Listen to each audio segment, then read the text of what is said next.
Bonjour à tous et bienvenue sur le Mug. Aujourd'hui, on va parler d'Android 12 et de plein d'autres news tech. Nous sommes le lundi 17 mai 2021 et on démarre tout de suite.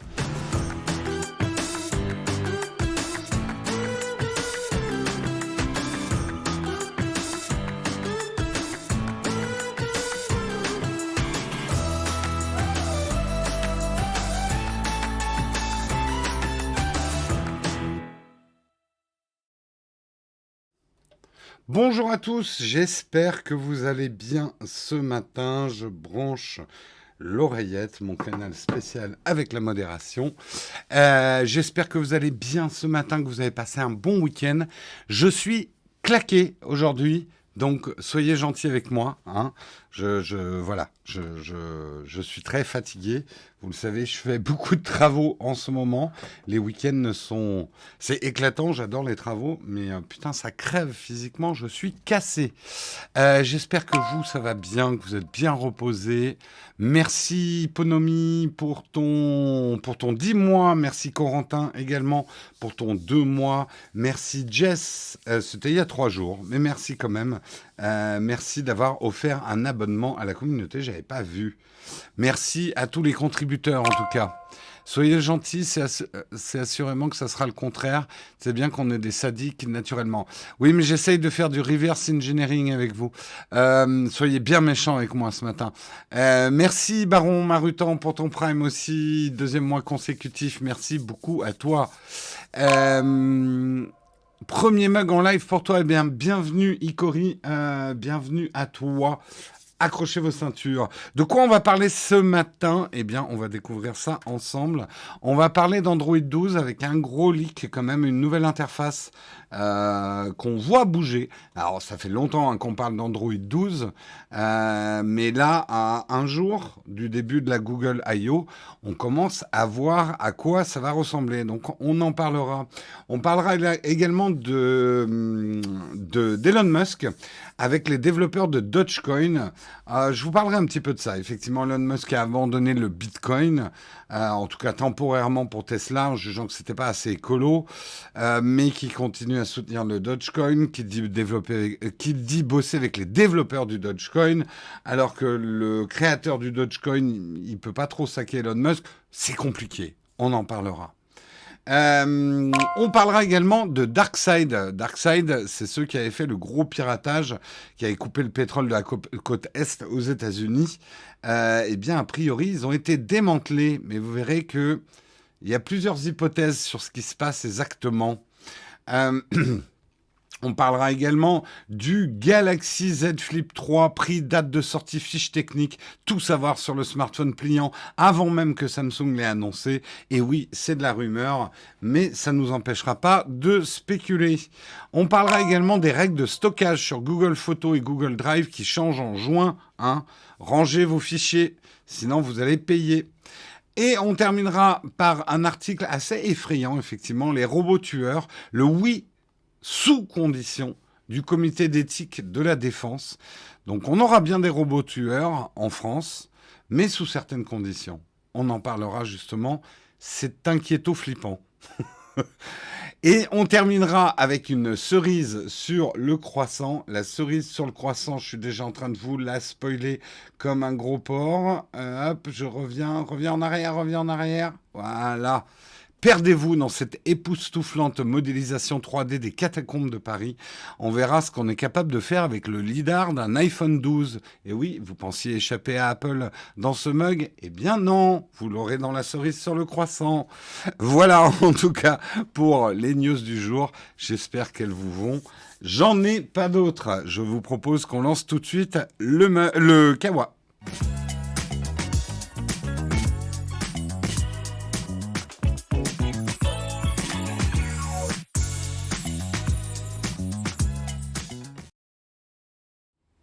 Et nous sommes dans le train de la hype. Merci à tous et merci à Tolkaft pour ton 2 mois. Merci 70 Vincent pour ton 2 mois. Merci Danick, oui c'est ça, 06 pour ton 7 mois. Merci à vous. Nous sommes dans le train de la hype. Chouchou. hein. Je n'ai pas d'autre chose à dire que chouchou. On va commencer avec Android 12. Nouvelle interface se dévoile avant la Google I.O. Effectivement, cette année va être révélé officiellement Android 12. Google I.O. commence demain. Ça sera du 18 au 20. Enfin, je crois que c'est demain. Je me trompe de moi. Non, je crois que c'est demain. Du 18 au 20 mai 2021, c'est ça. On va voir si on arrive à la couvrir, si on fait un live, je ne peux pas vous le garantir. En fait, on n'en a pas encore parlé avec Guillaume, mais ne vous inquiétez pas, même si on n'arrive pas à faire une after keynote, comme c'est notre habitude, on vous débriefera le lendemain matin sur tout ce qui se dit à la Google I.O. et notamment le discours d'introduction. Merci Nicolas pour ton sub. Pour ton premier sub, merci beaucoup à toi. Ça y est, le train de la hype vient de démarrer sur notre chaîne. C'est fantastique. On sent la passion sur le sujet. Je suis fatigué, Olek. Je suis pourtant hyper enthousiaste. Non, mais sans rire en plus. On va regarder des images ensemble. Ça y est, on sait qu'Android 12 va se développer sur 3 grands axes. Une nouvelle expérience, des protections liées à la sécurité et à la vie privée renforcées, et tous les appareils qui interagiront mieux ensemble. Et cette année, donc, on a un gros leak, c'est Front Page Tech, vous commencez à le connaître, c'est le leaker John Prosser, on en a parlé il n'y a pas très longtemps, il a fait beaucoup de leaks cette semaine justement, il a coupé l'herbe sous le pied de Google et publié une vidéo dans laquelle on peut voir une nouvelle interface du système d'exploitation mobile. Trêve de bavardage, on va regarder ça un petit peu ensemble. Merde, attendez, il faut que j'ouvre là. Yep. Je vais ouvrir la vidéo en un peu plus grand. Je vais probablement faire bloquer à cause de la vidéo, mais c'est pas grave. Pour de l'information, nous sommes prêts à tous les sacrifices. Je vais vous montrer des petits moments où on va voir l'interface. C'est pas là. Et merde, j'ai oublié de mettre la caméra. Voilà. Hop. Je vais essayer de vous trouver des moments intéressants. Des moments intéressants où on voit tout ça bouger. Est-ce que là, on voit des choses bouger ou pas?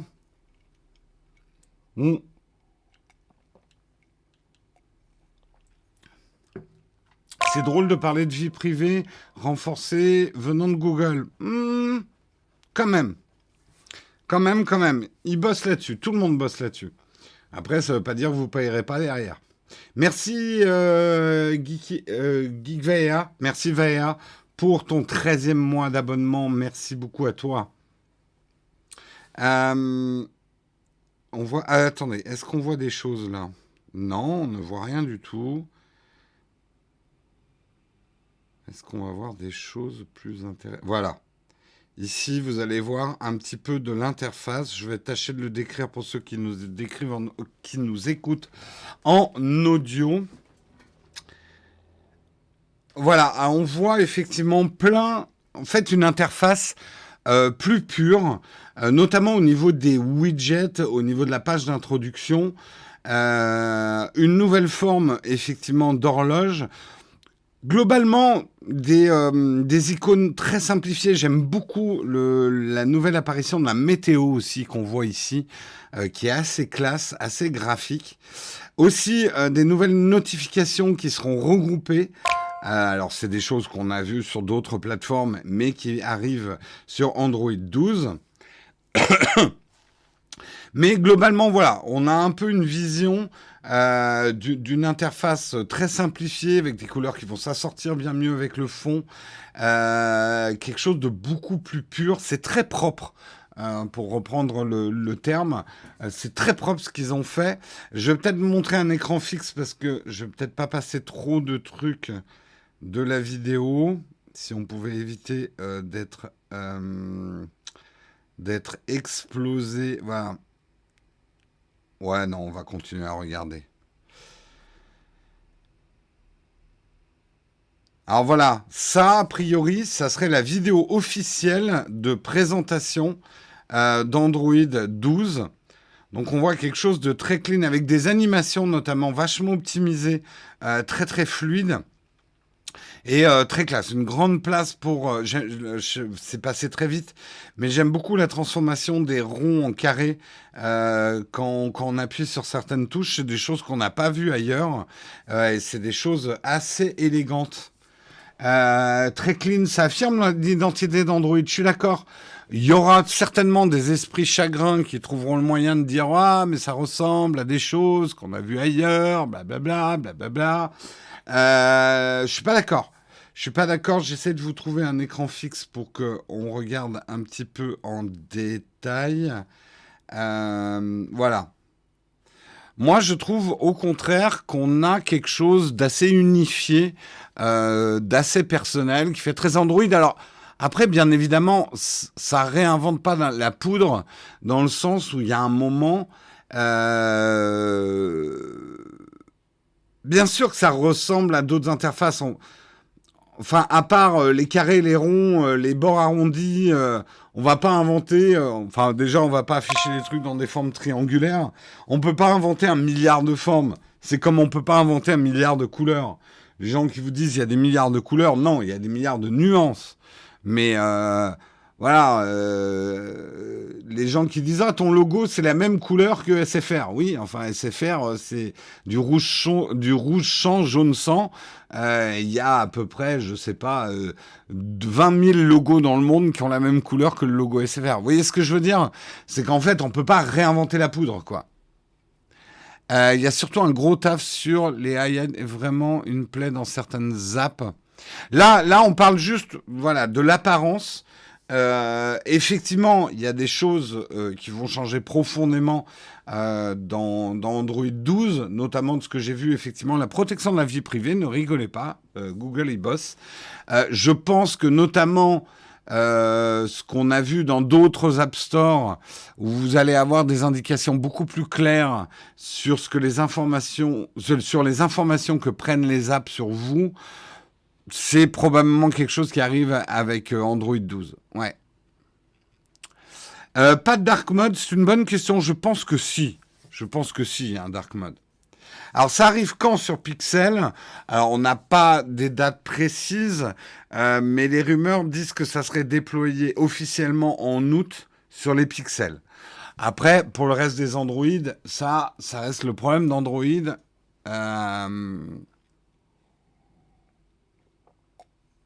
Mais en tout cas, ça a l'air bien sympa. Moi qui maintenant ai pris un Pixel comme téléphone perso, j'ai maintenant le Pixel 3 comme téléphone perso, j'en suis content. Je ne sais pas si ça tournera sur le... Mais si, a priori, Android 12 sur le Pixel 3, oh, je verrai. Je verrai, je verrai. Et bon anniversaire à Monica, tout à fait. Ouais, j'ai pris un Pixel 3 comme téléphone perso. Bon, il correspond tout à fait à mes besoins.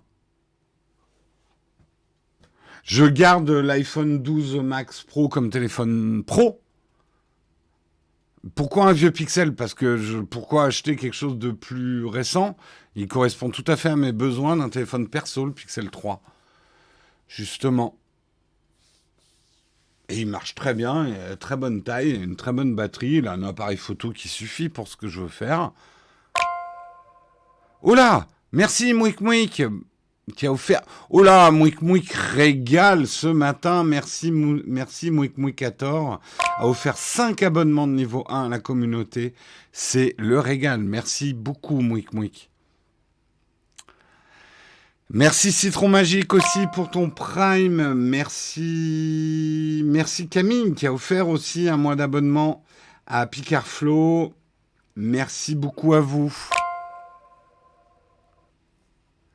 Oh là là, ça régale ce matin. C'est fou, c'est fou.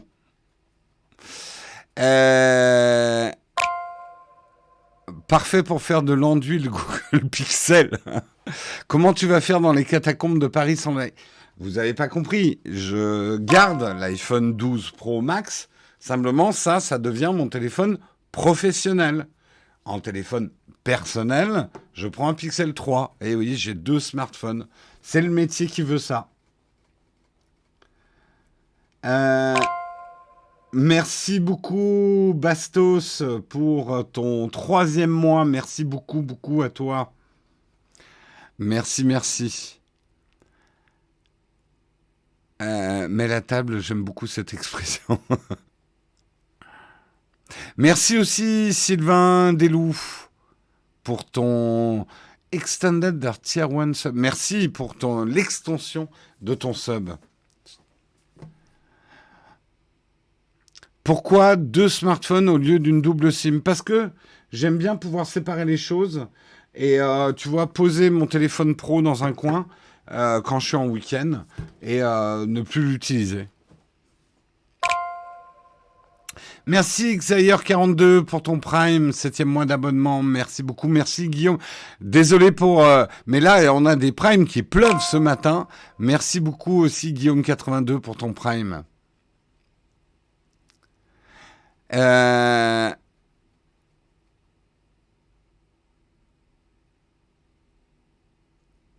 Deux smartphones permettent de se déconnecter du taf. Tout à fait. C'est vraiment l'idée de... Disons que le téléphone pro, ça sera généralement plus des téléphones que je teste. Et c'est des téléphones qui appartiennent à la société Nowtech. Téléphone perso, voilà, c'est le mien, quoi. Après, je dis pas, peut-être qu'en vacances, je prendrai quand même un téléphone pro pour profiter de les triples caméras, si j'ai envie, quoi. Je ne m'interdis pas forcément d'utiliser l'un ou l'autre, mais voilà, quand j'ai juste besoin d'un smartphone pour passer des messages, recevoir des appels et tout ça, le Pixel 3 est très largement très bien pour mes usages. Merci beaucoup les origamis pour vos primes, alors, puisque vous êtes plusieurs. Les gens touchent le 15 du mois avec tous ces abonnements. Faut croire ces jours de paye. Ces jours de paye. En tout cas, moi, je suis assez hypé par cette arrivée d'Android 12.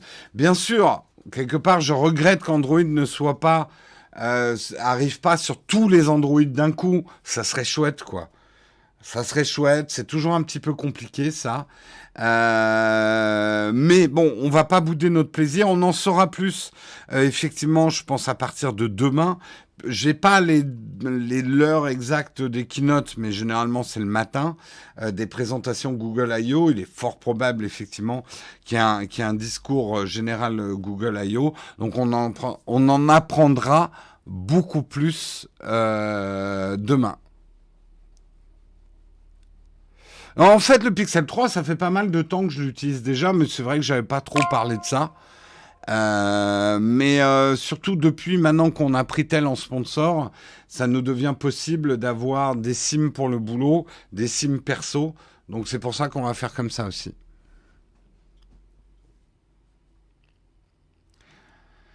Merci beaucoup aussi Oxymore pour ton 10 mois. Merci beaucoup.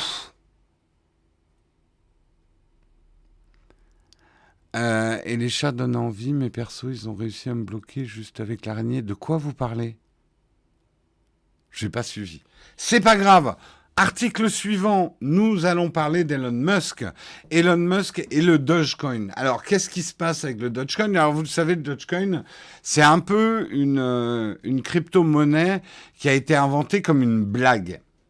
Vous le savez aussi, parce qu'on a traité l'actu la semaine dernière, qu'Elon Musk a un peu retourné sa veste en disant Tesla, je dois, oh merde, j'ai fait une connerie. Je voulais partager l'emoji du train de la hype.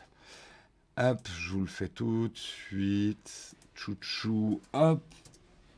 C'est parti. Elon Musk a donc dit que Tesla n'accepterait plus les bitcoins parce que c'est pas très écolo. Ok. Il a continué à dire Dogecoin c'est super bien et les journalistes lui ont dit mais est-ce que le Dogecoin c'est plus écolo que le bitcoin? Alors, dans les faits, un peu oui. Après, il y a l'inventeur du Dogecoin qui a dit oui, mais moi quand j'ai inventé le Dogecoin, ça m'a pris 2 heures. J'ai absolument pas réfléchi à l'écologie. Donc c'est absolument pas non plus une crypto qui est conçue de manière écologique. Euh, Ce à quoi Elon Musk a dit, mais si, moi je bosse avec les développeurs de Dogecoin pour rendre le Dogecoin encore plus efficace et surtout pour avoir un système de transaction plus efficace qui permettrait de consommer moins d'énergie. On a annoncé, enfin, on avance le fait que le Dogecoin n'utiliserait que 7% de l'énergie nécessaire pour le Bitcoin. Donc, de fait, ça la rendrait un peu plus écolo. Mais elle n'est pas vraiment écolo non plus. Hein.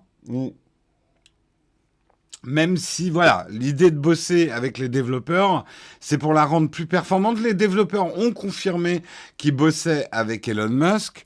Ce qui est assez bizarre, c'est que le créateur, le co-créateur, pardon, du Dogecoin est pas super pote avec Elon Musk.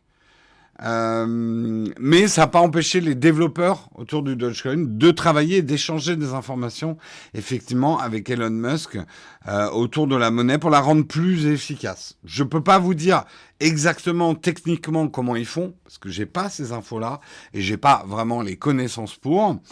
Mais voilà, c'est le monde dans lequel on vit. Ce n'est plus une monnaie de singe, c'est une monnaie de chien qui a été inventée comme une blague en fait, qui devient c'est monté récemment en termes de valorisation à être je crois la 5e crypto-monnaie en termes de valorisation. Donc, c'est dur à suivre en ce moment. Les cryptos, quand on n'est pas à fond en dedans, c'est dur à suivre. Le Bitcoin s'effondre. Il reste quand même au-dessus de 30 000 $ le Bitcoin. Mais c'est sûr qu'il était à 60 il n'y a pas si longtemps que ça. Quand on vous dit qu'il faut avoir le cœur bien accroché pour faire de la crypto, c'est pas faux. Voilà. N'y allez pas si vous êtes émotif. Parce que si vous avez acheté des bitcoins il y a quelques semaines, ou quelques mois, je ne sais plus quand il était à 60K le bitcoin, si vous les avez achetés à ce moment-là, là en ce moment, ça doit être dur.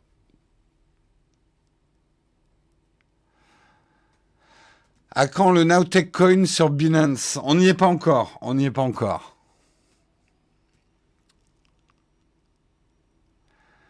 Le Dodge est le même alco que le Litecoin, donc clairement pas écolo. Oui, non, tout à fait. Mais pour l'instant, de ce que j'ai lu, il n'y a pas vraiment de crypto super écolo. Il y en a qui essayent de se revendiquer écolo en ce moment parce que c'est trendy. Mais moi, j'ai lu un article disant aucune crypto n'est vraiment écolo puisqu'il faut de l'énergie de toute façon pour les faire. Mais en même temps, il faut de l'énergie aussi pour faire les autres monnaies. Donc, c'est là où après, bon, c'est clair que un des problèmes, notamment avec le Bitcoin, c'est qu'il est largement miné en Chine. Et on sait qu'en Chine, il y a encore beaucoup d'énergie qui est produite avec des énergies fossiles très sales, type charbon, etc.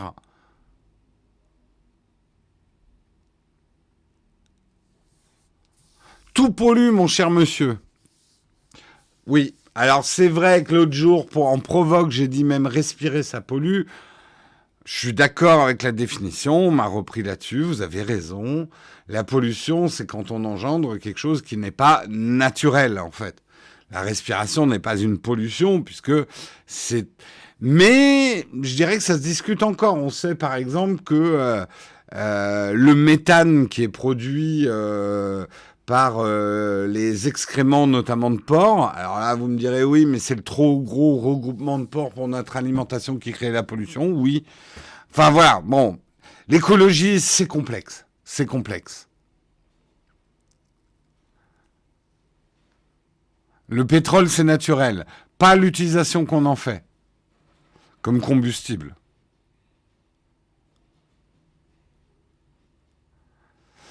Euh, Je pense que personne ne revendique une crypto 100% écolo. Non, mais il y en a pas mal qui essayent de mettre des labels bio et des labels écolo sur leur bitcoin, sur leur crypto en ce moment. En ce moment.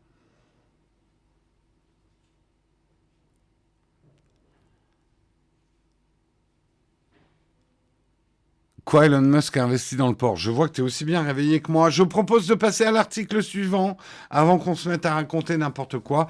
On va parler du gang des Darkside. Le gang à l'origine de l'attaque contre Colonial Pipeline, qui a bloqué quand même 45% de l'approvisionnement en pétrole de la côte est des États-Unis. Un vrai petit drame, hein, quand même. Une grosse attaque qui a pris une grosse mesure, qui a poussé même la présidence des États-Unis à prendre fait et cause dans cette histoire. Joe Biden, justement, a déclaré le 13 mai dans une conférence de presse: nous allons poursuivre des mesures pour les empêcher d'opérer, en parlant du gang Darkside. Il a vraiment eu mauvaise, hein, Biden, hein, de cette attaque, parce que c'est vrai que les conséquences auraient pu être énormes. Ça a tendu les relations qui sont déjà tendues comme une ficelle de string entre la Russie et les États-Unis. Ça a encore renforcé les problèmes diplomatiques entre Russie et les États-Unis, même si Darkside n'est pas commandité officiellement par le gouvernement russe. C'est quand même un groupe de hackers russes. Donc en gros, Joe Biden voulait leur peau.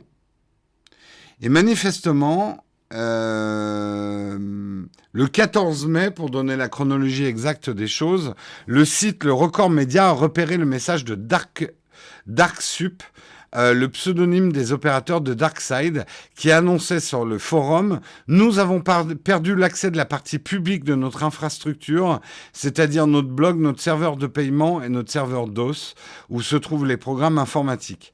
Autrement dit, l'infrastructure de Darkside a été démantelée et le groupe devrait être hors d'état de nuire pour un bon moment, si ce n'est pour toujours. Donc, est-ce que Biden a mis ces menaces à exécution et ils sont arrivés à faire tomber le gang Darkside? En fait, rien n'est moins sûr. Parce que on sait que justement, Darkside, la rançon a été versée. Je ne sais plus combien ils avaient demandé, mais ça se comptait en millions de dollars. Je ne sais plus exactement comment ils avaient... Mais a priori, Colonial truc là... J'adore la précision. Colonial Pipeline aurait payé la rançon de 5 millions de dollars. Donc, ils auraient payé. Mais, justement, ce que nous disent les gens de Darkside, c'est que le portefeuille de crypto-monnaie où a été versée la rançon a été vidé de son contenu. L'argent a été transféré sur un portefeuille inconnu, d'après les gens de Darkside. Donc, d'après ce que racontent les gens de Darkside, ils ont touché la rançon, mais derrière, les forces d'intervention de cyberprotection des États-Unis, on ne sait pas exactement quelle officine l'a fait, mais auraient non seulement coupé toute leur infrastructure, mais auraient siphonné le portefeuille. Donc les hackers se seraient fait hacker et disparaîtraient, parce qu'ils disent dans leur truc, maintenant on n'a plus rien, donc on disparaît. Mais. Certains disent, non, ce qui se passe exactement, c'est pas les États-Unis qui sont arrivés à faire tomber Darkside, mais c'est plutôt Darkside qui fait croire qu'ils disparaissent, pour qu'on les laisse tranquilles. Et quelque part, on pourrait même imaginer que les deux sont d'accord. Je vous fais un scénario, digne de 24 heures. Les gars de Darkside, les gars de Biden, pas cool ce que vous avez fait, hein. On vous laisse ces 5 millions de dollars, mais nous, on a besoin, pour que la presse soit contente et que nous, on paraisse comme costauds, et surtout pour empêcher d'autres groupes malveillants de faire ce genre de choses, on annonce à la presse qu'on vous a démantelé, qu'on vous a défoncé la gueule, qu'on vous a repris d'argent. Vous disparaissez, allez sur une île aux Bahamas, on ne veut plus entendre parler de vous, gardez les 5 millions, mais voilà, vous vous démantelez. On ne veut plus entendre parler de vous, sinon c'est une bastos dans la tête. Les mecs de Darkside, sachant que là, ils avaient quand même tous les organismes des États-Unis au cul, ont fait pas de problème. On va aux Bahamas. C'est un peu cousu de fil blanc, mais ça se tient. Quelque part, c'est un peu une situation win-win pour les deux. Les États-Unis paraissent comme efficaces pour démanteler les groupes de cyberterroristes ou d'hackers qui peuvent bloquer les infrastructures des États-Unis en quelques jours. Donc efficacité, tout ça, c'est bon pour Biden. Eux, bah, ils ont 5 millions de dollars. Voilà, tranquille. Ça ferait un bon film.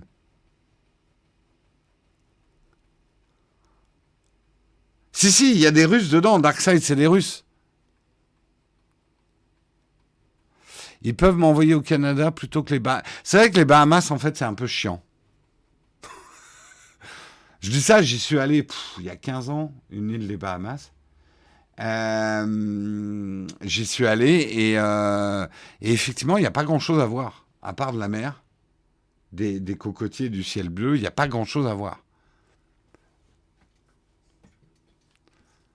J'ai pas trop aimé, moi, en fait. T'imagines une espèce de pâtisserie française partageant un nom de Macron, genre... Ouah, qu'est-ce que vous racontez?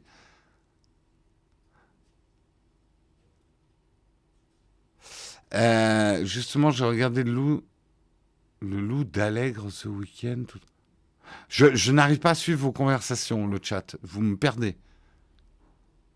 Bah, c'est le principe d'une île. Ouais. Bah, après, il y a des îles où il y a des trucs intéressants. Les îles des Bahamas, beaucoup de sable.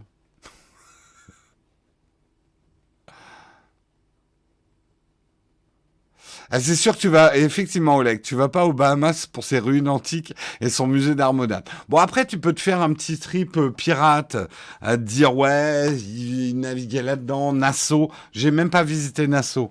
Mais on est en train de partir dans les graviers, je suis en train de faire du tourisme. J'ai très envie de partir en voyage.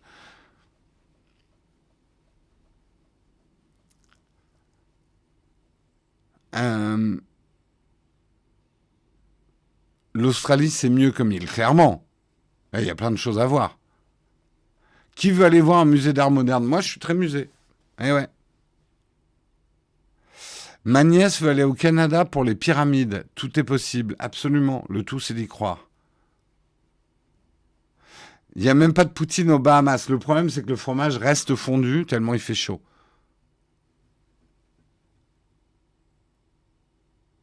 J'aime bien l'art moderne.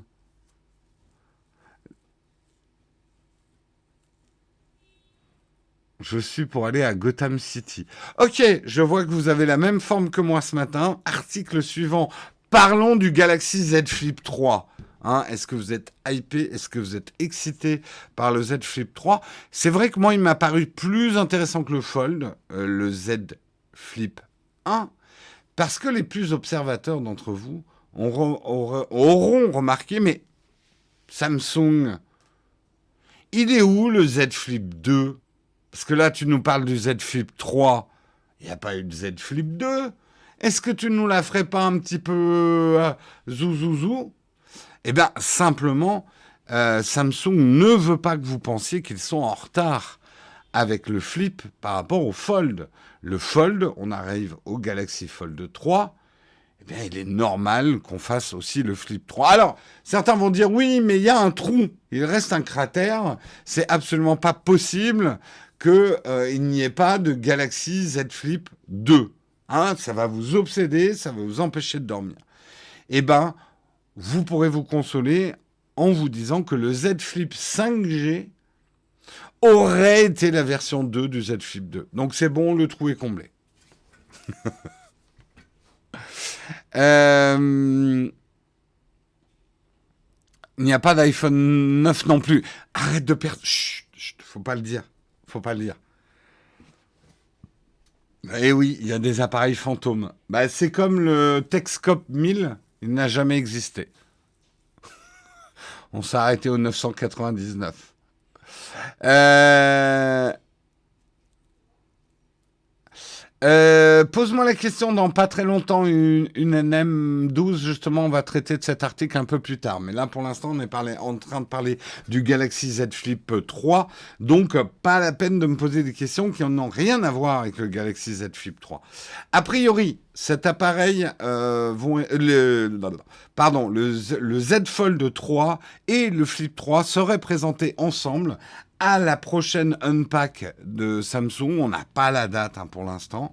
On sait aussi qu'ils annonceront probablement le Galaxy S21 Fan Edition, comme ils avaient fait l'année dernière, donc 3 téléphones. On sait aussi que Samsung, cette année, abandonne la gamme Note. Donc ça laisse le gros point d'interrogation certainement qui nous préoccupe le plus. Est-ce qu'ils sont arrivés à rendre les stylets compatibles avec les Fold? Pour moi, ça serait vraiment intéressant. Là, je pense que je m'intéresserais beaucoup plus à l'écran pliable s'ils arrivent à faire un stylet qui fonctionne avec l'écran pliable.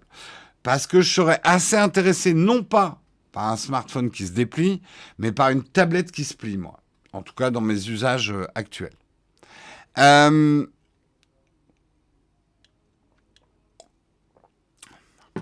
n'existe pas d'iPhone 2, tout à fait. Alors, à quoi il ressemblerait? Alors, pour l'instant, on a des prédictions, mais on dit que ça ressemblerait à ça. C'est assez joli. On dit que ça ressemblerait aussi à ça, une fois plié, si vous en avez 4. Pas mal. On le voit, nouvelle charnière. A priori, cette charnière serait renforcée. Ça ne serait pas de l'aluminium. Et, alors, certains disent, cette charnière sera tellement bien qu'elle sera même étanche. J'ai des doutes, mais pourquoi pas? Mais là aussi, ça changerait peut-être mon regard sur les charnières. Pour l'instant, moi, mon opinion, vous le savez, sur les téléphones pliables, c'est qu'ils ajoutent plus de contraintes. Et il y a un retour en arrière en termes de fragilité, en termes de résistance à l'eau, en termes de finition, par rapport à des écrans non pliables. Donc, je ne me vois pas m'acheter un smartphone pliable. Par contre, si ça nous donne des smartphones aussi bien que les smartphones d'aujourd'hui, avec le fait qu'ils soient aussi pliables, là, ça commence à m'intéresser. Pour moi, je trouve qu'ils sont trop fragiles pour mes usages. Pour l'instant, ça veut pas dire que c'est pas excitant et que ça m'intéresse pas. Alors, justement, on a aussi un YouTuber qui a fait des renders. Ça, c'est des renders, c'est pas les images officielles de ce à quoi ça pourrait ressembler. A priori, c'est assez corroboré par d'autres qui ont des infos que ça pourrait ressembler à ça. Si c'est ça, c'est pas mal. J'avoue que c'est pas mal.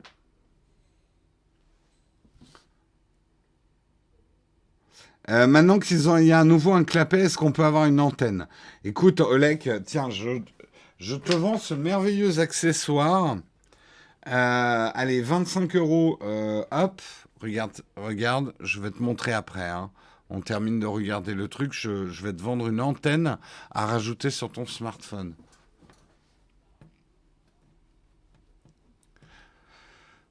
Voilà, donc ça serait un petit peu ce à quoi ça ressemblait. Et Oleg, toi qui veux une antenne pour ton smartphone, pour 25 euros, tu peux acheter cette pâte à fixe spéciale, floue en plus, que tu peux fixer habilement sur ton smartphone, lui donnant ce bon vieux look rétro que tu attendais autant.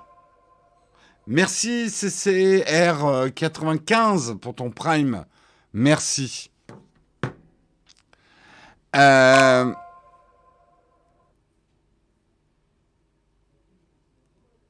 Un autofocus pour 25 euros. Oh, vous êtes dur. Vous avez raison, j'en ai marre de cette absence d'autofocus. Je vais d'ailleurs faire une vidéo là-dessus un de ces jours. Bizarre, ça me fait pas du tout penser à une antenne. Je vois pas ce que tu veux dire. Vois pas du tout ce que tu veux dire. Ça tombe bien, je change des bonnes charnières pour les portes de mon poulailler que je fabrique.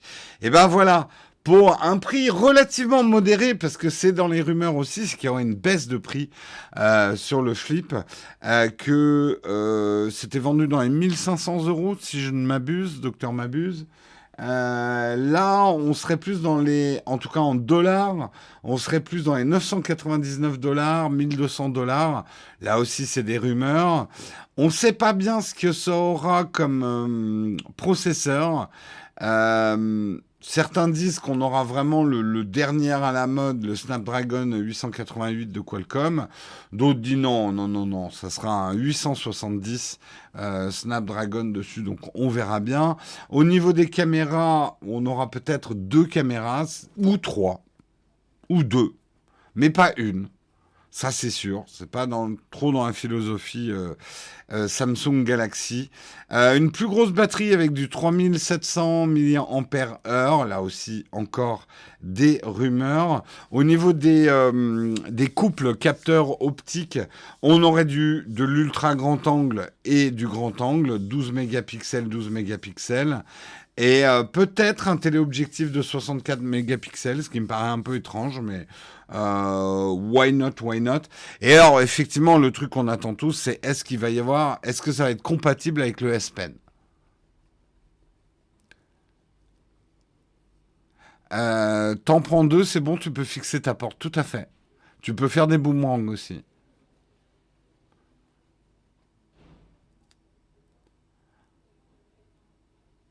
Euh, Après les téléphones pliants, la pâte à modeler, comme Mac, exactement. Hein. Imaginez, on aurait un téléphone qui serait... voilà, regardez, moi j'ai un téléphone extensible. C'est pas facile pour lire les messages, mais j'en fais ce que je veux de mon smartphone. Bref, laisse cette pâte à fixe tranquille. Euh, c'est comme le S21, un téléobjectif 64 mégapixels de 29 mm. Ouais. Les nouvelles optiques photo métal en sur smartphone. J'ai pas compris ta question.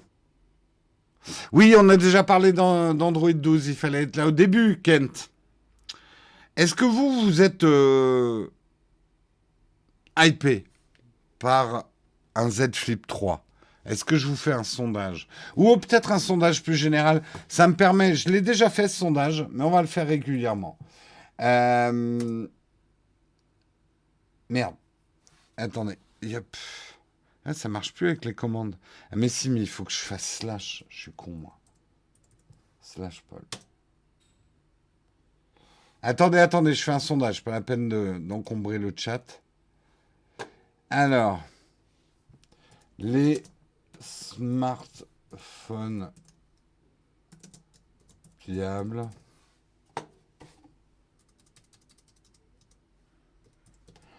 Allez, je vais mettre un peu de nuance.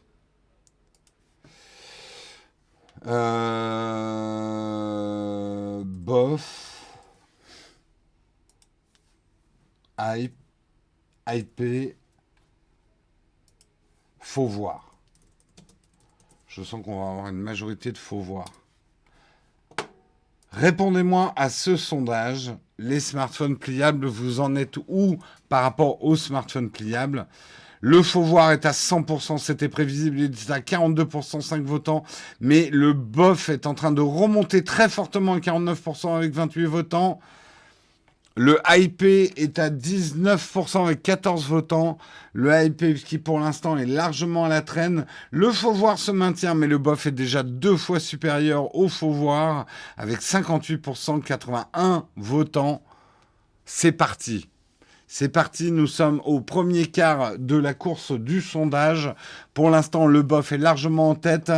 Dans le troisième tour du circuit, l'écart se creuse, 58% avec 120 votants pour le bof. Le faut voir essaye de s'agripper à 30% avec 65 votants, mais il a du mal.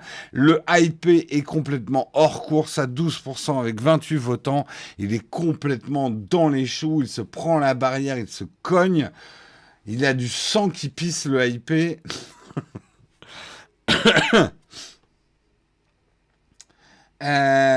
Je suis passé à la surface du haut, les pliables, c'est nouveau, pas intéressant.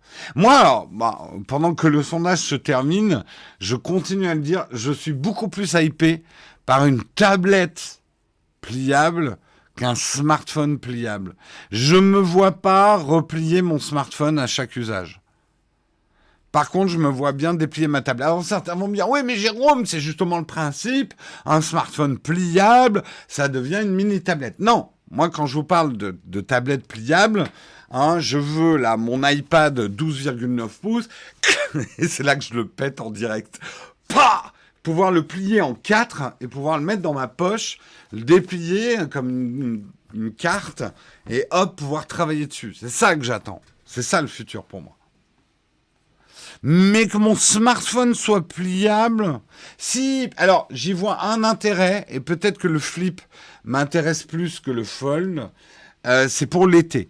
L'été où j'ai des petites poches, puisque vous le savez, hein, je porte ces shorts très courts là en jean, avec les poches là qui dépassent, les shorts déchirés là en jean. Donc j'ai des très petites poches. Et ça me plairait assez de pouvoir mettre un flip dans ces petites poches d'été, en fait. Donc, après avoir 2 smartphones, est-ce que je vais pousser le culot et le snobisme de l'influenceur tech qui change de smartphone selon les saisons? C'est tentant. Mon téléphone d'été, de printemps, d'automne et d'hiver. Non, et après, il m'en faut un pro, un perso. Ce qui fait que chaque année, j'ai droit à 8 smartphones. On est d'accord. Non, je ne peux pas imaginer Jérôme avec un mini short en jean avec les poches qui sortaient pourtant. Je suis une victime de la mode. Euh,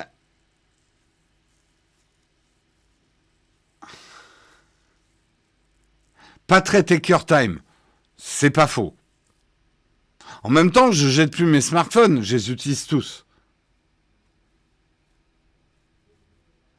Si tu portes ce genre de mini short avec des poches qui dépassent, je veux bien une photo. Oleg, je te fais confiance pour faire un montage photo. Voilà, ça sera plus beau que nature, je le sais.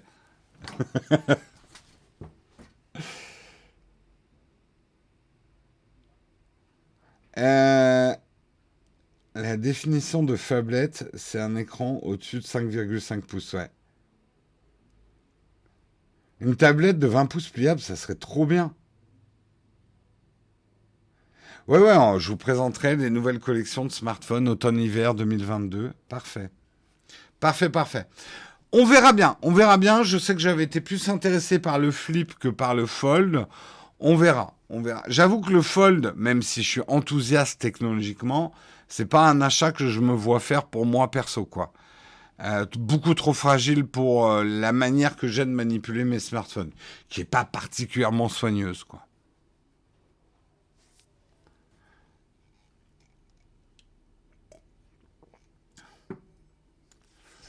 Euh, je préfère acheter un flip et donner à manger des épluchures de patates à mes enfants. Écoute, chacun ses choix de vie, Electrime. Mais je souhaite que tes enfants, ils grandissent et qu'ils te défoncent la gueule.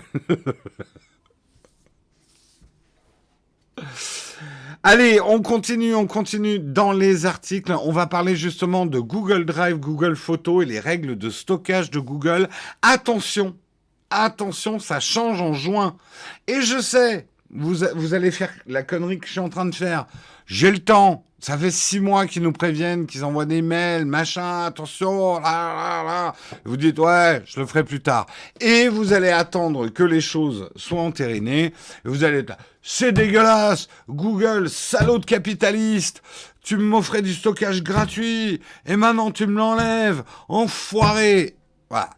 On le sait, vous allez faire ça, mais néanmoins, vous ne pourrez pas dire que je ne vous ai pas prévenu. Hein, je vous envoie le message de dernière minute. Le 1er juin 2021, c'est-à-dire dans 15 jours, notez bien, les règles de stockage changent chez Google. Hein, vous pensiez que vous alliez pouvoir mettre toutes vos vidéos gratos chez Google. Hein, les Gmail, en veux-tu, en voilà.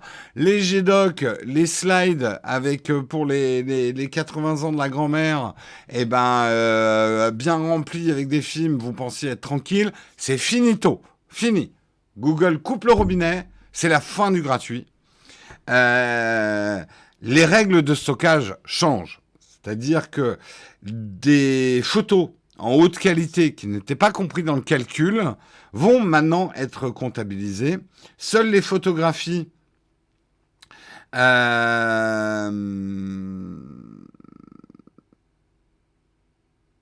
attendez.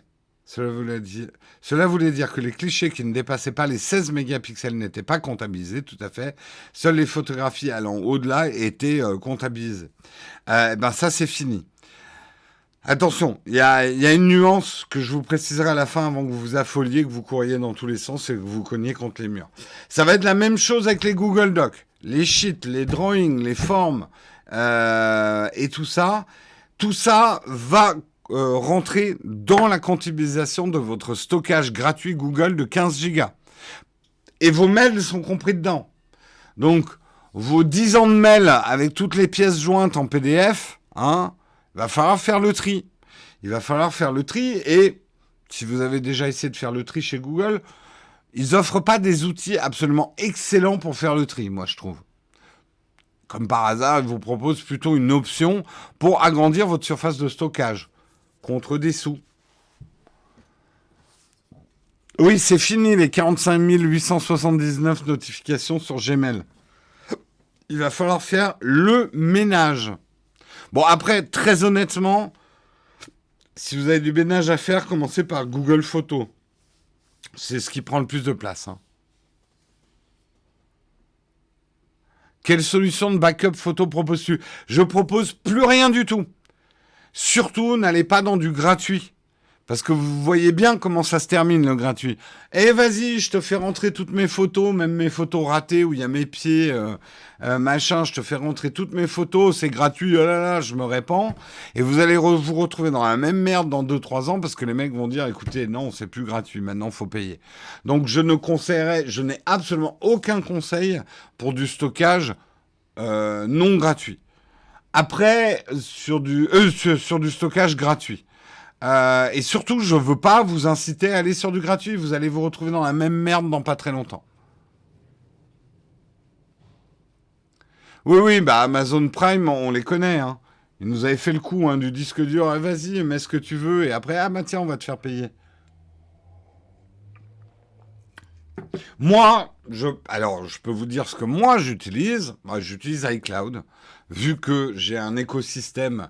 Alors, effectivement, maintenant avec le Pixel 3 en smartphone principal, je vais peut-être revoir ma copie, même si dans l'absolu, j'ai accès à mon iCloud avec mon Pixel 3 en passant par le navigateur.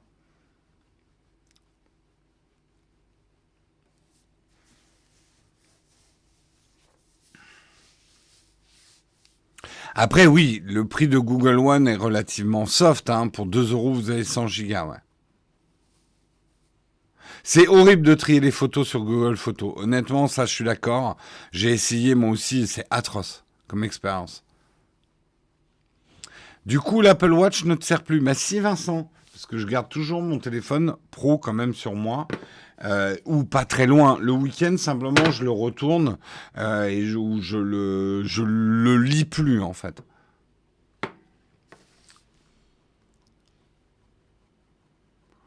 Bah, il y a un moment, il va falloir que vous franchissiez le cap de payer si vous voulez une solution pérenne hein, pour le stockage de vos photos. Non, c'est pas un pixel dégooglisé, moi.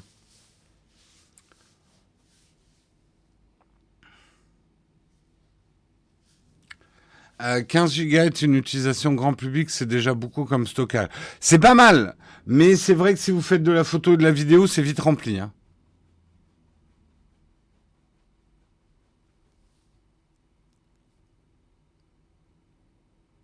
Bah, 15 gigas, ça part vite. Peut-être pas en mail, mais avec Google Photos, oui. Merci Sim74 pour ton Prime, 7e mois d'abonnement. Est-ce qu'il y a des gens que j'ai ratés? Merci Gérald aussi, Jérômini, pour ton sub, 3 mois. Merci Volstein69 pour ton 4 mois. Merci Keyblack pour ton Prime premier mois. Merci CCR95 pour ton 2 mois Prime. Merci Alpine Fresh pour ton 2 mois. Merci à vous.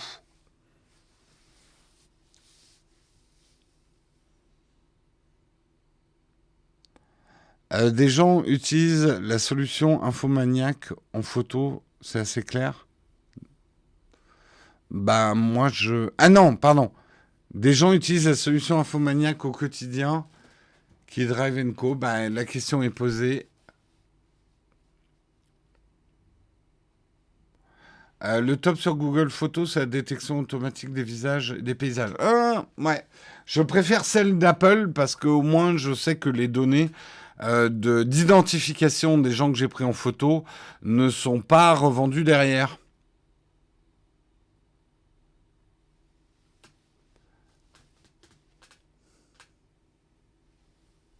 Alors oui, pour vos photos, puisque c'est certainement une des choses les plus précieuses que vous pouvez avoir en numérique, vu que une photo existe à un moment mais n'existe pas après.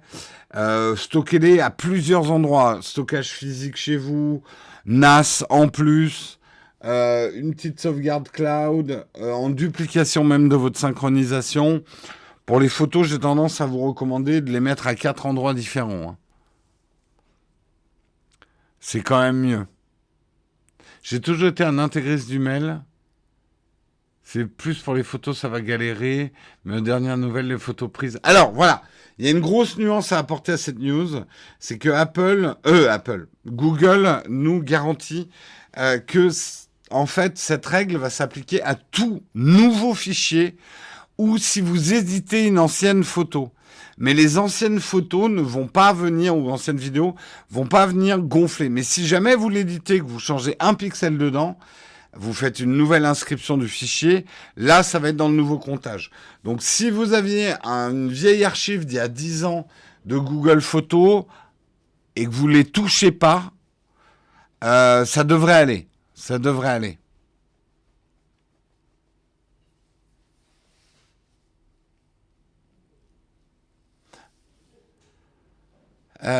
Faut dropper un max avant alors. Bah, je vous conseille déjà de faire le ménage dans vos vidéos si vous en avez sur Google Photos. Parce que les vidéos, c'est ce qu'il y a de plus lourd. Après, vous avez des logiciels qui permettent de détecter des doublons aussi dans vos photos. Après, le truc, c'est qu'il faudrait que je trouve quelque chose de mieux que Google pour effacer les trucs sur Google Drive. Parce que l'interface, et il faudrait que j'essaye avec Documents, l'interface est calamiteuse de Google Drive.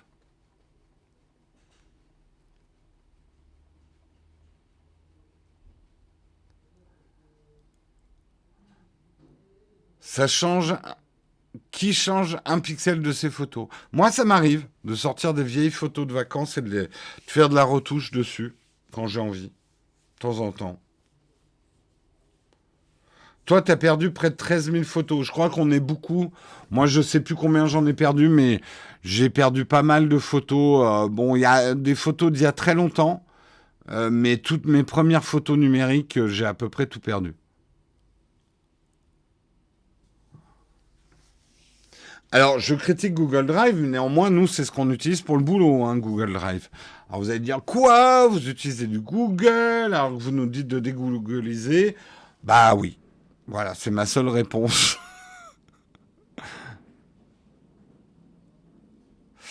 Je sais pas ce qui va se passer pour les utilisateurs de Pixel.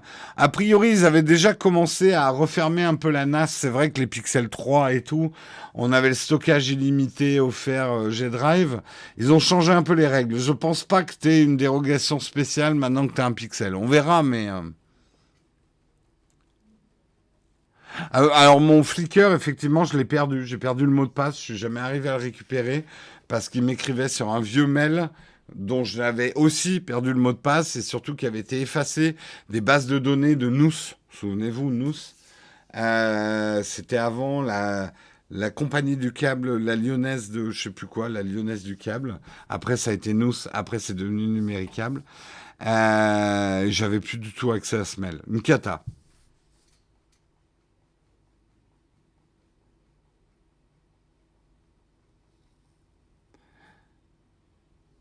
Et là, Facebook fait un drive illimité gratuit. Alors là, c'est vraiment ce dont je me méfierais le plus.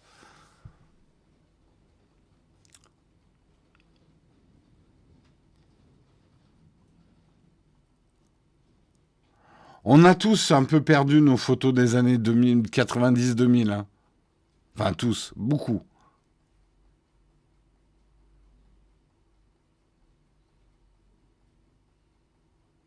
Non, c'est pas suffisant, Ethenref.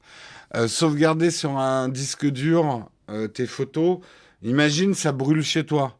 En plus, les disques durs ont des durées de vie limitées. Donc moi, le disque dur, c'est très bien, mais il faut doubler aussi par une sauvegarde cloud si tu veux vraiment les garder.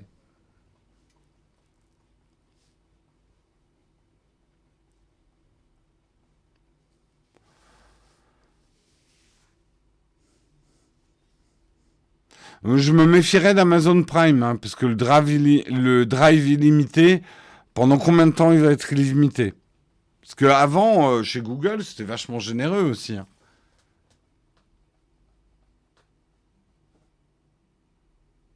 C'est des DVD, ça a aussi une durée de vie limitée. L'avantage du cloud, c'est a priori, si vous prenez un service sérieux, ils remplacent leur disque dur régulièrement. Donc ça vous assure une certaine pérennité, quoi.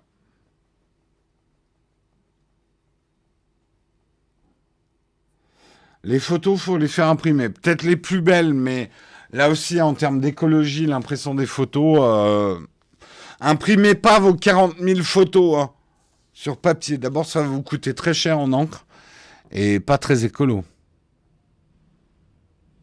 Tu conseilles quoi comme cloud? Ça dépend qui vous êtes, de votre écosystème et tout.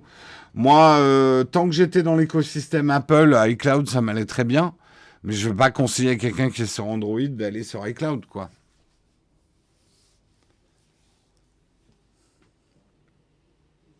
Voilà, voilà. Mais d'autres t'apportent les réponses dans le chat. On enchaîne sur le dernier article. On va parler des robots tueurs. Effectivement, sachez qu'en France, alors là je m'adresse aux francophones français hein, qui nous écoutent ce matin, on va parler un petit peu de la France et de la défense de la France. Il y a un comité d'éthique de la défense. Hein. Le comité d'éthique de la défense, c'est le comité qui décide qu'il faut que vous disiez, s'il vous plaît, avant d'asséner un coup de batte de baseball dans la gueule. Non, je plaisante un peu, mais mon imaginaire travaille, le comité d'éthique. Alors, faut-il envoyer une lettre recommandée avant de tirer un calibre 9 dans le ventre de l'ennemi? Travaillons sur ce sujet. Non, je rigole, c'est bien qu'on ait un comité éthique, même si on le sait, parce qu'on a vu des films, et les films, c'est vrai que quand il y a boucherie, il n'y a plus beaucoup de comités d'éthique hein, qui tiennent. Mais quand même, ils réfléchissent sur les grandes questions éthiques de la défense. Et ils ont été créés en avril 2019 par le ministère des Armées. C'est un comité d'experts indépendants qui s'est prononcé le 29 avril dernier contre les robots tueurs, contre les systèmes d'armes létaux pleinement autonomes. Ce qu'on appelle, et vous le savez, on les appelle les SALA. C'est donc les systèmes d'armes létaux pleinement autonomes, les fameux SALA.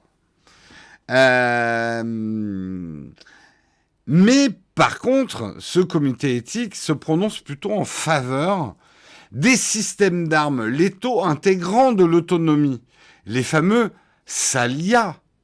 Pas les SALA, mais les SALIA, ça peut marcher. Est-ce que vous la sentez un peu la douille? Je ne sais pas. Mais je t'ai pas parlé Amazon. Est-ce que je t'ai parlé? Tu veux raconter une blague, c'est ça? Vas-y Alexa, raconte une blague. Voilà. Alexa, raconte une blague. Une institutrice demande à ses élèves le métier de leur papa. Une petite fille lève la main et répond: Mon papa est astronaute. Maman dit toujours qu'il est dans la lune. Oh mon Dieu. On sait maintenant où sont allés travailler les mecs qui faisaient les blagues carambar. Ils sont chez Amazon. Ils ont été débauchés. Bref, revenons à l'article parce que c'est sérieux.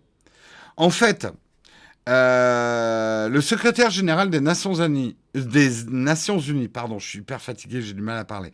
Le secrétaire général des Nations Unies, Antonio Guterres, a dit, et je cite, les armes autonomes sont politiquement inacceptables, moralement répugnantes.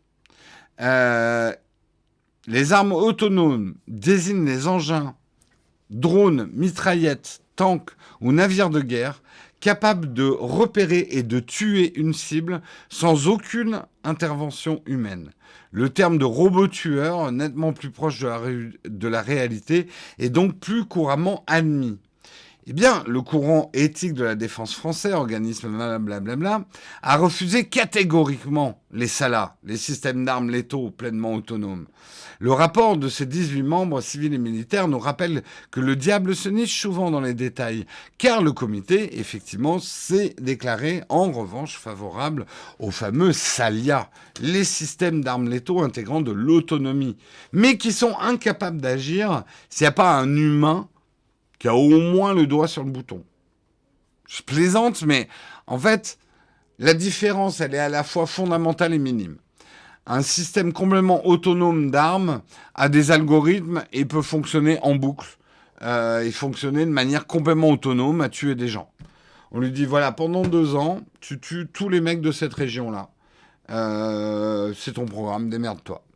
Un système SALIA, il faut quand même qu'il y ait un humain derrière qui décide d'envoyer, par exemple, le drone, qui est l'élément déclencheur de l'arme létale, du missile du drone, par exemple, ou de viser avec le hangar avec son drone. Ça reste quand même une décision humaine, notamment la décision létale de tuer. La vraie différence, elle est quand même majeure. Un SALA va pouvoir décider de tuer par lui-même. Un SALIA ne va pas pouvoir décider par lui-même de tuer. Donc, a priori, nous, on est d'accord pour les SALIA. Alors là, vous dites, ouais, c'est pas bien. C'est pas bien, il faut pas de robots tueurs. La guerre, c'est mal. Il faut qu'on s'aime. Ce à quoi le comité éthique de la défense va répondre, oui, mais si nous, la France, enfin, si les Français, l'armée française, décident de ne pas du tout développer ces technologies de défense, bah, ça marcherait dans un monde où tout le monde se l'interdit. Mais un rapport effrayant, d'ailleurs, selon un rapport de l'ONU, un rapport de l'ONG, pardon, selon un rapport de 2019 de l'ONG pacifiste néerlandaise Pax, 7 États, les États-Unis, la Chine, la Russie, le Royaume-Uni, Israël, la Corée du Sud et donc la France, étaient d'ores et déjà pleinement engagés dans ce qu'on préférait qualifier de son côté de course aux armements dotés d'IA. Donc c'est du SALA.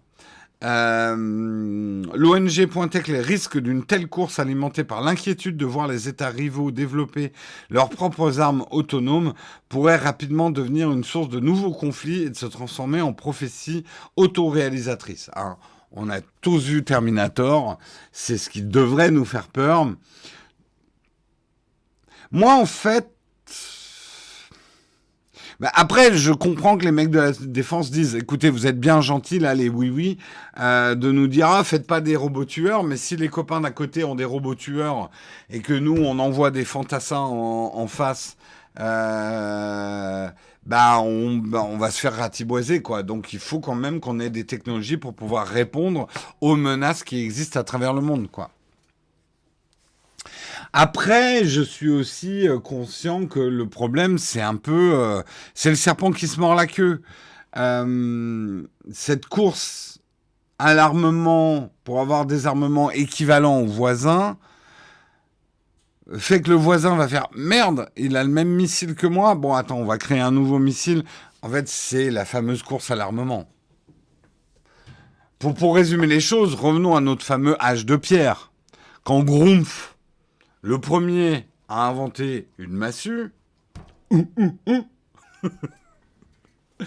et que son copain Oomph a fait « Ah mais attends, c'est pas du jeu. Jusqu'ici, on utilisait les poings pour se mettre sur la gueule, et toi, tu me sors un morceau de bois que t'as durci au feu. Ça va pas du tout, je vais faire la même chose. » Il a construit sa massue. Mais le fait est, c'est qu'il a pris, comme il sait que Grumpf est un peu balèze comme mec, il a fait une massue un petit peu plus lourde. Ce à quoi Grumpf, quand il a vu que son copain d'à côté avait fait une massue un peu plus grosse que la sienne, Ah bah, il se dit, et il a mis un silex dans sa massue, en disant non seulement je vais pouvoir assommer Oomph, mais en plus je vais pouvoir lui fendre le crâne. Malin, Grumpf. Bref, je viens de vous expliquer la course à l'armement. Et que ça s'arrêtera jamais.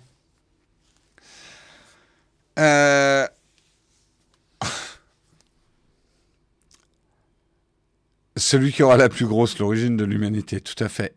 Exactement. Tim Grumpf.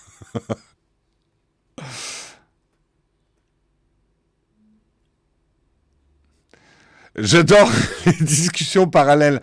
T'as vu le prix d'un missile d'interception à 50 000 $? Une massue, c'est beaucoup moins cher. Moi, je suis pour un reboot. Repartons tous à la guerre avec des massues.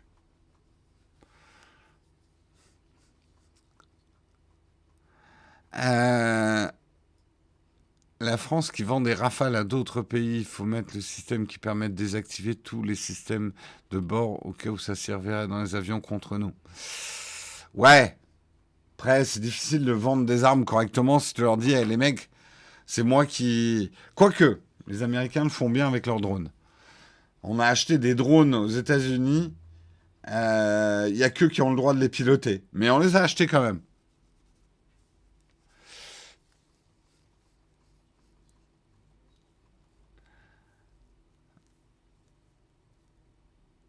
Celui des robots tueurs, tout à fait.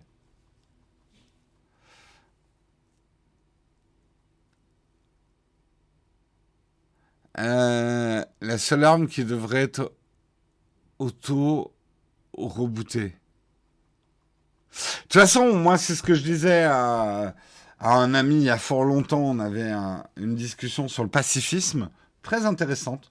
Parce qu'il y a il y a des choses intéressantes dans le pacifisme, mais au bout du compte, si tu enlèves toutes les armes aux hommes, bah, ils vont quand même se mettre sur la gueule. Ils vont se mettre des baffes dans la gueule, quoi. Tu peux pas...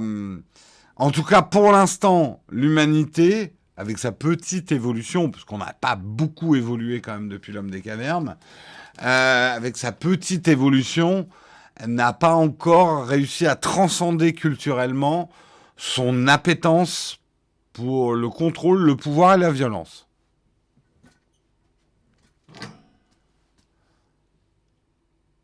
Tu meurs moins avec des baffes. Ça dépend quelle baffe, hein. Une baffe de Lino Ventura, tu te relèves pas. Je pense aux baffes énormes que ce mec mettait dans les films.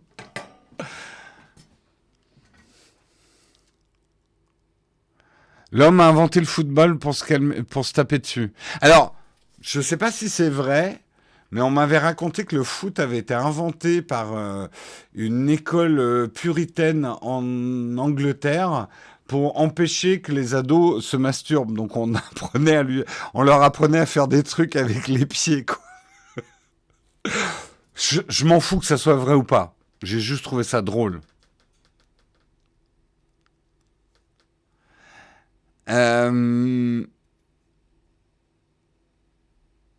Il faut régler les conflits internationaux à Fortnite. Ah, j'imagine.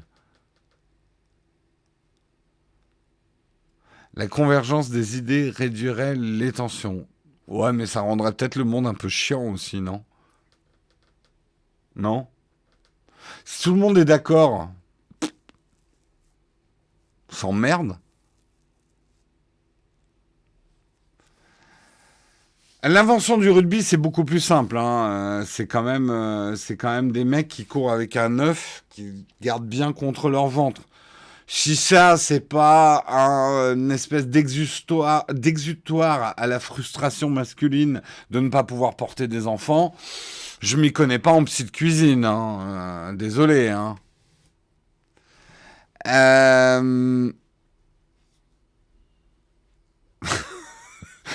Je vous ai résumé le foot et le rugby. Bref, si on arrêtait les articles et si on parlait un petit peu de nos sponsors, parce que je pense qu'ils le méritent, sponsoriser une émission comme la nôtre, il faut quand même un certain degré de courage. Et on remercie justement Pritel Pritel d'être le sponsor qui nous a rejoint récemment. Pritel, c'est l'opérateur engagé sans engagement avec des forfaits qui sont mobiles et flexibles. On vous explique ça, mais je vous le réexplique rapidement parce qu'il y a des nouveaux qui nous rejoignent. Qu'est-ce que c'est qu'un forfait flexible? En fait, c'est simple. Tu choisis un forfait, comme tu ferais avec n'importe quel opérateur. Le petit, le grand ou le géant, selon tes consommations habituelles. Mais ce qui est pénible avec ces forfaits, imagine, tu prends un forfait 150 gigas, parce que tu dis, ouais, il est pas cher, je prends plein de gigas. Mais tu consommes que 10 gigas finalement dans le mois, parce que t'as pas beaucoup d'amis, en fait. Et ta vie est assez triste, donc tu dépenses pas beaucoup de gigas. Non, je plaisante. C'est un peu con, quand même, de payer des gigas que tu dépenses pas. Et c'est là où, justement, Pritel s'ajuste. C'est que dans ton forfait, le petit par exemple, si tu as consommé moins de 20 gigas, tu vas payer que 4,99 € la première année par mois. Mais si tu as consommé plus, genre 30 gigas dans ton forfait le petit, tu vas dépenser 9,99 €. En gros, tu ne dépenses que ce que tu utilises. Et comme tu peux le voir ici, c'est des vrais réseaux SFR Orange. En fait, Pritel rachète en gros, c'est comme ça qu'ils font leur business. Ils achètent en gros des unités de communication à SFR ou Orange. Toi, quand tu t'inscris chez Pritel, tu choisis si tu veux être chez Orange ou chez SFR et ils te revendent au prix du détail, en fait, les unités de communication. Ils font leur marge sur le différentiel, prix de gros, prix du détail. Vous me direz, mais comment ils arrivent à faire des prix aussi bas chez Pritel? Ou en tout cas, assez compétitifs. Déjà, tu peux te dire que tu t'aperçois que certains opérateurs font des marges de porc. Voilà. Et que Pritel, un peu moins. Neutre en CO2, j'en reparlerai. Effectivement, ils font comme beaucoup d'autres. Ils plantent des arbres. Je sais qu'on peut s'en moquer. Après, j'ai trouvé que leur plantation d'arbres était originale dans le sens où elle est locale. Ça se passe vraiment en France. Je crois que c'est en Loir-et-Cher. Attendez. On va regarder ce qu'ils disent sur... Voilà, Loir-et-Cher et Maine-et-Loire. C'est là où ils ont planté pour l'instant 8000 arbres. 8000 arbres, c'est pas mal quand même. En fait, ils font un calcul de compensation CO2. Alors, je sais qu'il y a des polémiques autour des plantations d'arbres qui ne récupéraient pas tout à fait. Moi, je suis plutôt du camp où je dis c'est déjà pas mal. C'est déjà pas mal.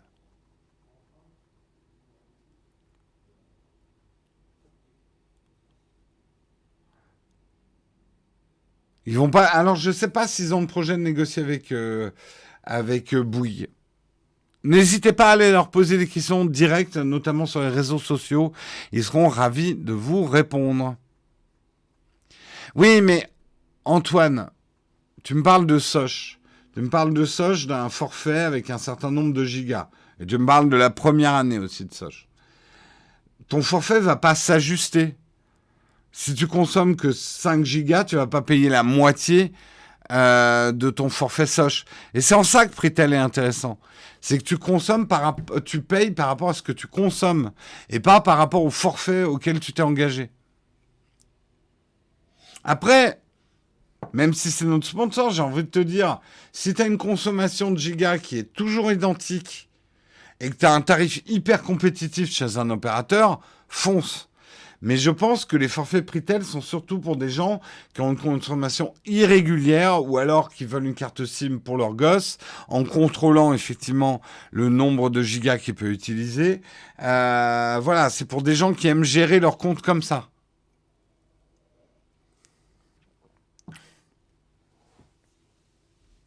Et le truc aussi, c'est que Pritel, leur prix s'adapte toutes les semaines en fait.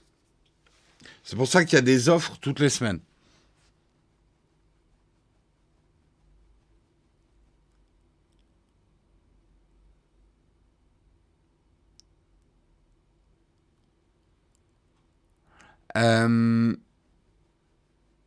Au-delà de 200 gigas, le débit est réduit. Je pense que oui.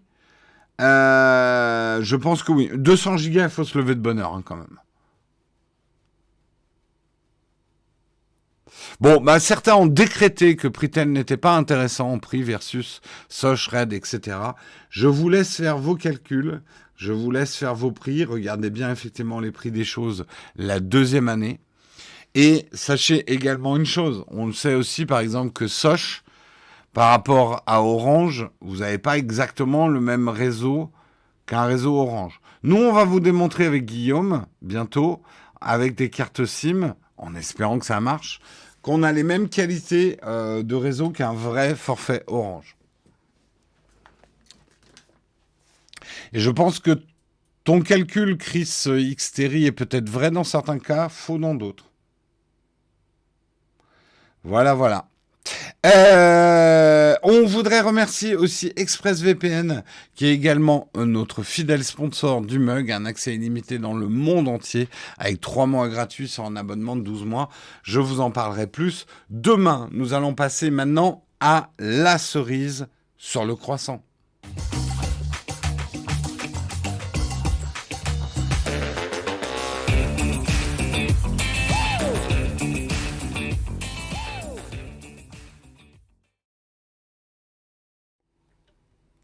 La cerise sur le croissant, je reviens. On va parler des catacombes.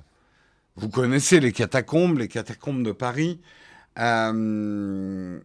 est-ce qu'ils sont les trucs que j'ai soulignés? Merde. Ah merde. Bon, bah, j'ai perdu ce que j'avais souligné. Paris. Fin du XVIIIe siècle, les cimetières de la capitale débordent et posent des problèmes de salubrité publique. Pour résoudre le souci, la décision est prise de transférer certains ossements dans les anciennes carrières de Paris pour créer un ossuaire municipal. Et en avril 1786, les catacombes sont nées.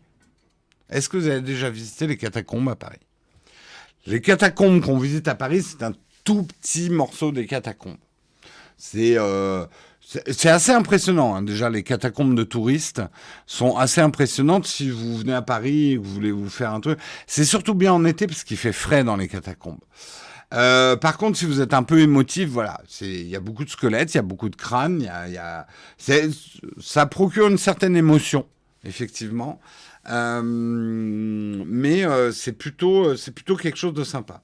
Mais vous le savez peut-être que Paris est un gruyère. Paris a été construit avec des pierres qu'on est allé chercher en dessous de Paris. Donc Paris, et d'ailleurs ça a souvent posé des problèmes d'effondrement, Paris est parsemé de galeries souterraines. À travers les âges, depuis même le Moyen Âge, on creuse le sol de Paris. Et c'est pour ça qu'on dit que Paris est un gruyère. Et donc, il y a des catacombes et des systèmes extrêmement complexes, des réseaux extrêmement complexes qui ont été utilisés à divers moments dans Paris. On sait que, par exemple, en dessous de Montparnasse, il y a un grand bunker qui a été construit par les Allemands pendant la Deuxième Guerre mondiale, donc qui donne aussi un accès sur les catacombes. Et depuis très longtemps, il y a ce qu'on appelle les cataphiles. Les cataphiles, c'est des gens qui connaissent les entrées des catacombes de Paris. Alors, moi, j'avais un ami cataphile, donc j'ai fait 2-3 visites dans les catacombes, des petites visites, hein, pas très très loin. Il faut savoir que pour avoir accès à certaines catacombes de Paris, il faut parfois aller chercher des entrées qui sont à 2 heures de Paris. Il faut rentrer par des endroits... Enfin, il y a constamment les forces de l'ordre, parce qu'il y a des accidents dans les catacombes, c'est hyper dangereux, ne faites pas ça chez vous. Les catacombes sont constamment bouchées, les entrées des catacombes sont constamment bouchées. Ensuite, il y en a d'autres qui creusent des nouvelles entrées. Donc c'est un jeu un peu du chat et de la souris, c'est le cas de le dire. Non, le gruyère n'a pas de trousse élémentale. Et oui, erreur classique, effectivement. C'est bien l'emmental qui a des trous et pas le gruyère, c'est tout à fait vrai. Les entrées et les sorties, bien sûr. Ne me faites pas dire ce que j'ai pas dit, Zératule. Bref, c'est pas simple de visiter les catacombes et honnêtement, c'est dangereux. Ça peut être dangereux, mais c'est assez fascinant. Le peu que j'en ai fait, c'est assez fascinant. Alors après, vous pouvez visiter les catacombes réservées aux touristes. Mais là, je vais vous montrer des endroits. Alors, juste pour la petite histoire, pourquoi j'en parle dans un magazine consacré à la tech, c'est que il a fait tous ses scans avec le lidar de l'iPhone 12 Pro. Et il dit justement c'est hyper pratique dans les catacombes parce qu'il a mis 2 spots LED pour avoir un bon éclairage et ça lui permet de scanner surtout dans des endroits extrêmement réduits. C'est-à-dire il n'a pas amené un gros bazar. Il y avait une photo de lui en train de l'utiliser, mais je ne le vois plus. La fameuse phrase des catacombes, les morts n'ont droit qu'au silence. On va visiter un petit peu ensemble les catacombes. Je vais vous montrer 2, 3 endroits que moi j'ai pas vus, qui m'ont vachement impressionné. Vous avez 37 modèles qui sont librement disponibles donc sur Sketchfab, qui ont été scannés avec le lidar de l'iPhone 12 Pro. Et je vais vous montrer certains endroits pour que vous compreniez ce que sont les catacombes non publiques, hein, celles qui sont interdites, qu'on explore avec des cartes de cataphiles. Il y a par exemple The Crossroad of Death, qui est très très connu. Et donc là, on va pouvoir le visiter. Oula, bien sûr, ça marche pas quand je veux le faire. J'ai peut-être trop zoomé. Ah oui, j'avais trop zoomé. Voilà. Donc, tout a été scanné. Alors là, c'est là où il ne faut pas être émotif. Imaginez que ces endroits sont complètement noirs. Il n'y a pas d'éclairage. C'est des endroits où vous n'avez pas le droit d'aller. Et là, on a vraiment de l'ossuaire, quoi. Il y a des os de partout, hein. Et vous vous baladez dans le noir là-dedans. Pas très rassurant. Vous préférerez peut-être le faire avec un logiciel d'exploration 3D. Et c'est une zone assez impressionnante parce que c'est un espèce de carrefour basé, si je me trompe pas, c'est la croix celtique, ça. Je sais plus. Les croix rondes, peut-être la croix celtique. Enfin bref. Ça me rappelle mes jeunes années, il y a 15 ans, avec le plan Giro en main. Ouais, bah oui, oui. Certains d'entre vous ont fait de la... On sent bien l'art rupestre de la fin. Alors oui, c'est un endroit qui est plein de tags, les catacombes, qui est effectivement... voilà, c'est un milieu underground. Alors oui, il y a des drogués, bien évidemment, mais il y a aussi des artistes. Il y a des fêtes sauvages, il y a des adeptes de Satan, il y a beaucoup de mythologie aussi, hein. Les vrais cataphiles vous diront il n'y a pas tant de choses que ça, parce que d'abord aujourd'hui, les gens qui savent rentrer dans les catacombes, il n'y en a pas tant que ça. Il y en a pas tant que ça, donc là on peut explorer effectivement, et c'est des vraies œuvres, hein, même si c'est des tags. Ça par exemple c'est un tag de Michael Jackson qui je crois date je crois qu'il y avait la date dessus, 2017. 2017, donc vous pouvez explorer comme ça les différentes catacombes et les différents tags qui ont été faits. Il y a des endroits aussi assez connus, là plus d'un point de vue historique, la fontaine des Chartreux par exemple, qui est une vraie fontaine souterraine que vous allez pouvoir comme ça explorer en 3D. Là, ça doit être assez impressionnant comme endroit, hein. Parce que je crois que c'est les restes d'une église très très très très ancienne. Honnêtement, là, mes connaissances s'arrêtent là, hein. Je ne saurais pas exactement ce que c'est, mais voilà, vous avez ce type d'endroit. Et je le rappelle, là, c'est vraiment sympa de pouvoir les voir éclairés comme ça, parce que tout ça, c'est dans le noir complet. Il n'y a pas d'éclairage public. Si vous vous baladez dans la catacombe, c'est avec des lampes de poche, hein. Hit the Road a fait 2, 3 vidéos sur YouTube sur les catacombes. Oui, oui, il y a des vidéos, hein. Et quelque part, la mode de l'urbex sur YouTube, avant que ça s'appelle de l'urbex, ça existait déjà, visiter les catacombes. Moi, j'ai visité avec des amis des appartements ou des trucs abandonnés dans Paris. Il y a des endroits très impressionnants.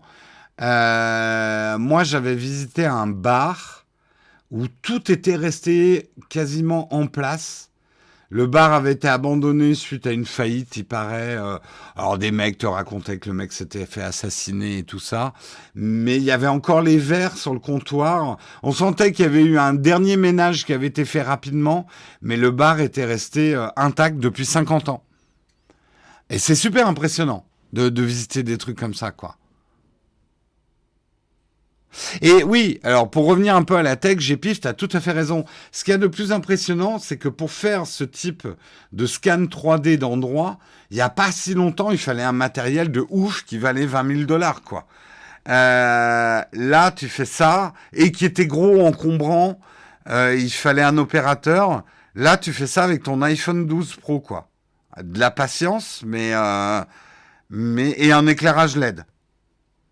C'est ça qui est quand même assez ouf. Qu'on puisse comme ça visiter des endroits. Qu'est-ce qu'il y a d'autre comme endroit intéressant? Je sais pas, hein, voilà, je sais pas ce que c'est. Il dit un squeeze. Alors voilà, pour vous montrer, parfois il faut passer vraiment par des goulots extrêmement étroits. Il y a même des endroits où on est obligé de passer à plat ventre parce que les mecs débouchent des endroits qui ont été bouchés. Mais il vous creuse pas une porte de 2 mètres. Hein. Faut se faufiler, quoi. Faut se faufiler dans les catacombes. Donc, faut soit avoir fait un peu de spéléo, en tout cas, faut pas être claustro, ça c'est sûr.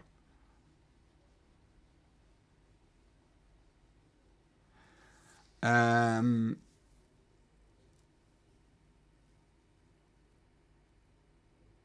oui, non, mais d'accord, Oleg. Oh, non, mais lui-même le dit. C'est évidemment un vrai lidar d'archéologie. Là, on a des pâtés de pixels à certains moments. Enfin, la définition, elle est un peu floue.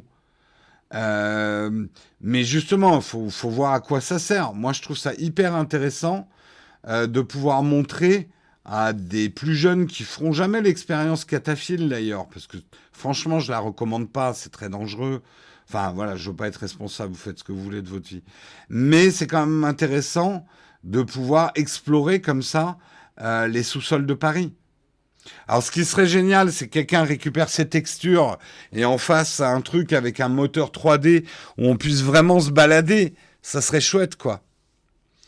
Sketchfab, c'est un site qui héberge en fait des modèles 3D. Sketchfab, on va aller à la source, voilà.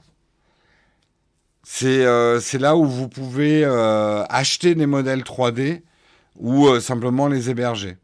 C'est le principe de Sketchfab.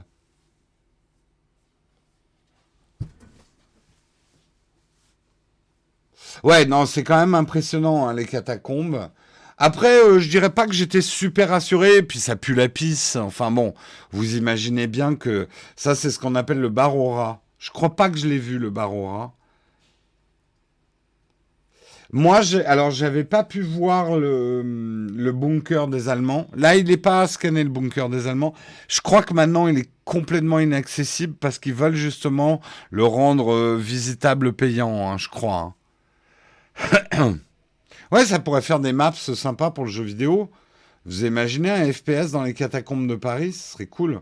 Oula, celle-là, elle lag. Mais ça, c'est un endroit qu'on appelle le bar au rat. Il y a des petits bancs.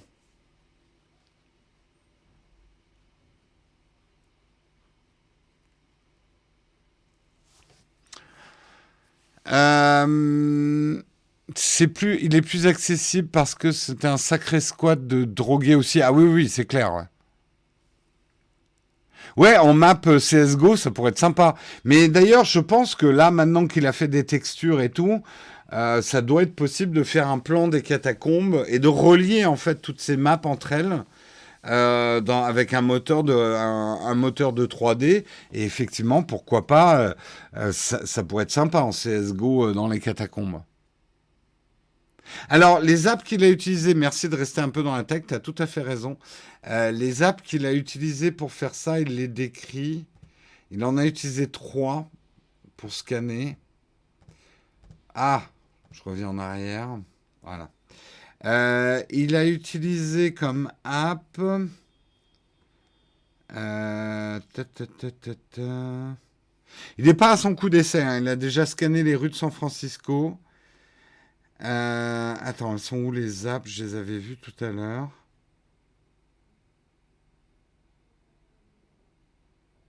Tu, tu, tu.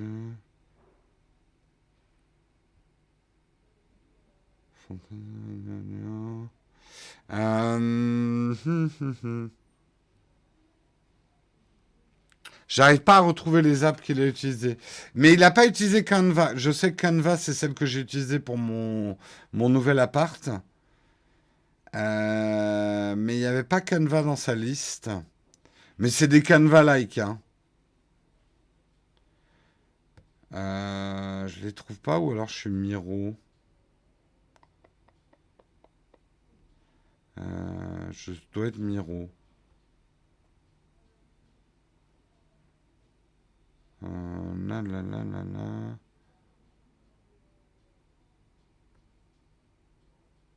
Mode startup. Non, bah, je suis peut-être Miro. Ah, c'est dans le tweet?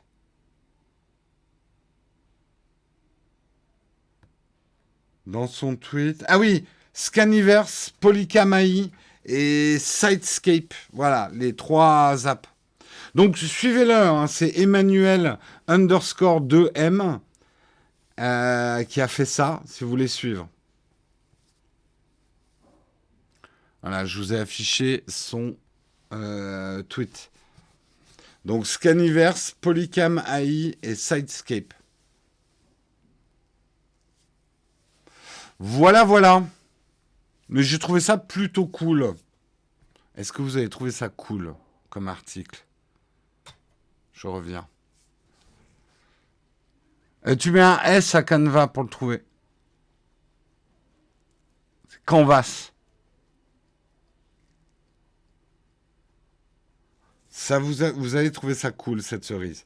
Eh bien, écoutez, il est 9h38. J'ai encore débordé. On va pas avoir le temps de faire un camp de fac. Demain, je vais essayer de prévoir un ou deux articles de moins pour avoir le temps de faire un camp de fac. En ce moment, mais c'est la fatigue, je dérape complètement au niveau des horaires et on dépasse allègrement les 1h30. C'est pas bien. C'est pas bien, c'est pas bien. Pas de camp de fac, désolé, on essaiera demain. Remboursé, bah, vu que l'émission est gratuite, vous êtes instantanément remboursé de vos camps de fac. Elle est pas belle la vie. Sur ce, je vous souhaite une excellente journée.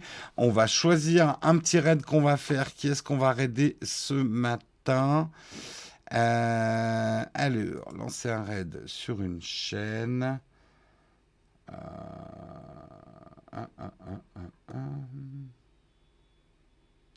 Je sais pas si... Est-ce que Mister J-Day a besoin de nous? Pas sûr. Mais ça peut être rigolo. Il est en train de jouer à Trackmania. Il y a Pépin, il y a Corben, il y a Kofi qui est en train de jouer à Hollow Knight. Il y a Osé Joséphine. Je vois pas Flonflon. Mais en fait, j'ai une sélection de 5 trucs. Je vais vous envoyer chez Kofi. Ça faisait longtemps, ça fait longtemps. Je lance le raid pendant le générique et je vous dis à demain. Ciao tout le monde.